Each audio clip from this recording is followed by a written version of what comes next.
Hello अस्सलाम वालेकुम, welcome to my channel. कैसे हैं आप सब? अच्छा, यहाँ मैं ना अपना लंच करने लगी थी। लंच के बाद मुझे बहुत से काम थे, तो मैंने सोचा क्यों ना छोटी छोटी वीडियोस भी रिकॉर्ड कर ली जाए और आपसे बात भी कर ली जाए। यहाँ मैंने फटाफट अपना लंच किया, तो उसके बाद मैंने कपड़े धोने थे। आजकल मेरी ऑटो मशीन ख़राब हुई थी, तो मैंने सोचा चले मैं दूसरी जो है वो मशीन लगा के अपना काम ख़त्म करूँ, तो साथ साथ बच्चों को भी देखती रहूँ। जो छोटा बच्चा है मेरा वो बहुत ज़्यादा तंग करता है, फिर साथ साथ मुझे उसे भी मैनेज करना पड़ता है। और ये माँ का ही रवैया होता है जो बच्चे को लेकर चलती है, क्योंकि रवैया जो होता है ना हमारी, वो एक मुस्तकिल आदत होती है जो कुदरती भी हो सकती है और माहौल से भी जन्म लेती है। और बच्चों में कोई भी रवैया मुस्तकिल नहीं होता, ये वक्त के साथ साथ और माहौल और तबीयत से भी बदलते हैं और बदले जा सकते हैं, क्योंकि ये माँओं की वो तरबियत जो है ना वो मौसर दवा है जो हर हाल में असर करती है। तमाम वालिदैन जो मेरी वीडियो देख रहे होंगे वो लाजमी ये बात सुने। वो इस बात से परेशान होते हैं कि तरबियत के लिए क्या किया जाए, तो उनको मैं सबसे पहले ये बताना चाहूँगी कि तरबियत के लिए हमें ज़रूरी है सबसे पहले कि वो बच्चे की मोहब्बत से बाहर निकलें। आप हैरान होंगे मेरी बात से, क्योंकि जब आप बच्चे की बेइंतहा मोहब्बत में गिरफ़्तार रहेंगे तो कोई भी जो है ना आप दुरुस्त सिमत से उसकी तरबियत नहीं कर सकते। समझ रहे हैं ना आप मेरी बात? अच्छी तरबियत के लिए आपका इंसाफ पसंद होना भी बहुत ज़रूरी है, क्योंकि अगर आप इंसाफ नहीं कर सकते तो आपके बच्चों में बेचैनी और गलत सोच और बेईमानी परवान चढ़ेगी। इंसाफ से आपके जहन में एक सवाल ये भी आएगा कि अगर किसी का एक ही बच्चा हो तो वो क्या करे। मेरी इंसाफ से यहाँ मुराद किसी भी तरह का अदल व इंसाफ कायम करना है, मतलब मसलन बच्चा और माँ के रिश्ते में अदल, मियाँ और बीवी में इंसाफ, ये होता है अदल व इंसाफ।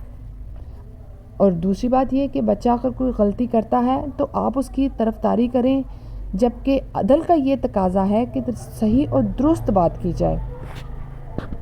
कुछ माँ बाप ऐसे होते हैं ना कि बच्चा गलत हरकत भी करता है, गलत बात भी करता है, तो उसकी साइड्स लेते हैं, तो बच्चे को ये कंफर्म हो जाता है कि हम तो जो भी बात करेंगे माँ बाप हमारी साइड लेंगे। इस तरह उसमें आहिस्ता आहिस्ता झूठ परवान भी चढ़ता है। वो झूठ बोलकर हर बात अपने माँ बाप से मनवाता है, माँ बाप से अपनी बात जो है ना वो छुपाकर हर बात झूठ बोलता है। इसलिए इस बात को भी अपना कायम रखें कि बच्चे की गलत तरफदारी बिल्कुल मत करें। जब भी आपने अदल का भी ये तकाजा है कि सही और दुरुस्त बात की जाए और गलत तरफदारी पर उसको बढ़ावा ना दिया जाए, जबकि गलती को बहादुरी और वो फिर फनकारी समझेगा और वो आहिस्ता आहिस्ता इसी ही ट्रिक को आजमाएगा। अदल का निज़ाम ही किसी घर, मुल्क और निज़ाम को कायम रख सकता है। और दूसरी बात यह कि बच्चे को वक्त दें, ना कि दूसरों को। इसमें भी मयाना रवि से काम ले। बच्चे को भी माँ की ज़रूरत होती है, और अगर माँ ही दूसरे कामों में फ़जूल वक्त ज़ाया करेगी तो बच्चे की पहली दरसगाह ही तबाह हो जाएगी। और हमें बच्चे की पहली दरसगाह तबाह नहीं होने देना। माँओं को चाहिए अपने बच्चे पर भरपूर तवज्जो दें, ना कि दूसरों पर, ना कि दूसरों के फ़जूल कामों पर।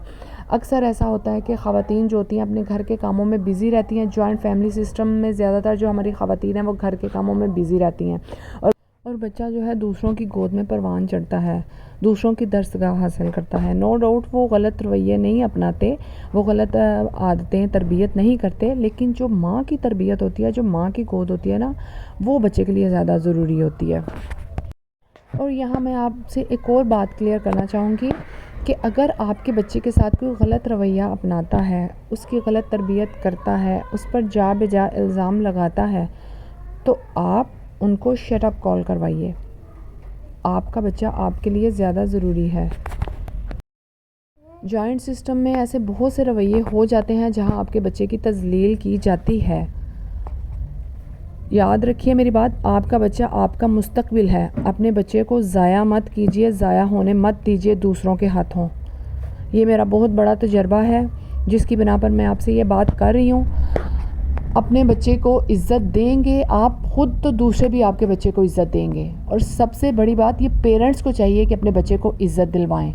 जिस तरह एक खामद अपनी बीवी को ससुराल में इज़्ज़त दिलवाता है ना, इस तरह अपने बच्चों को भी इज़्ज़त दिलवानी चाहिए। अगर आप ऐसा नहीं करेंगे तो दूसरे भी आपके बच्चे को कुछ नहीं समझेंगे, डिग्रेड करेंगे। इस तरह बच्चे में आहिस्ता आहिस्ता गुस्सा, नफ़रत, ये सब चीज़ें परवान चढ़ती हैं। ये सब चीज़ें लेकर वो बच्चा बड़ा होता है। आई होप आप मेरी बात को समझेंगे और लाइक शेयर फॉलो करेंगे। अल्लाह हाफ़िज़।